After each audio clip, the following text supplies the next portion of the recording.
এই বন্ড জাহেল মূর্খ মৌলবী কি এসব মন গড়া ফতোয়া দিলেন, কি আবল তাবল বললেন। আপনারা শুনুন তো, ওদের এই সমস্ত মন গড়া কথাবার্তা শুনে কিভাবে আমরা সহ্য করতে পারি একটু বলেন তো। কথাবার্তা বলবো পরে, আপনারা আগে শুনুন এই বন্ড মৌলবী কি বলে এসব। আজকে থেকে বলে দিয়ে যায় মিলাদুন্নবীতে নামাজ নাই কেন? কোরবানির ঈদে রোজার ঈদের নামাজ দিয়েছে, রাতের বেলায় ডেকসেট বাজিয়েছি, সকালবেলায় ঘুম থেকে উঠতে পারি নাই, নামাজ তরক করেছি, গুনাহগার হয়েছি।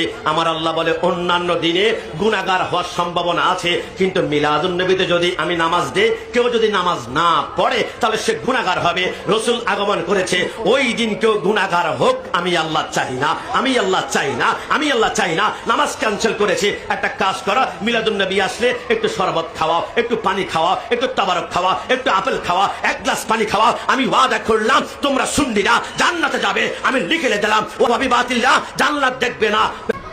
কত বড় মূর্খ আর জাহেল হলে এমন ভাবে কথাবার্তা বলতে পারে? কই পাইছে তারা এমন ফতোয়া, এমন মাসআলা? আপনাদের কমেন্ট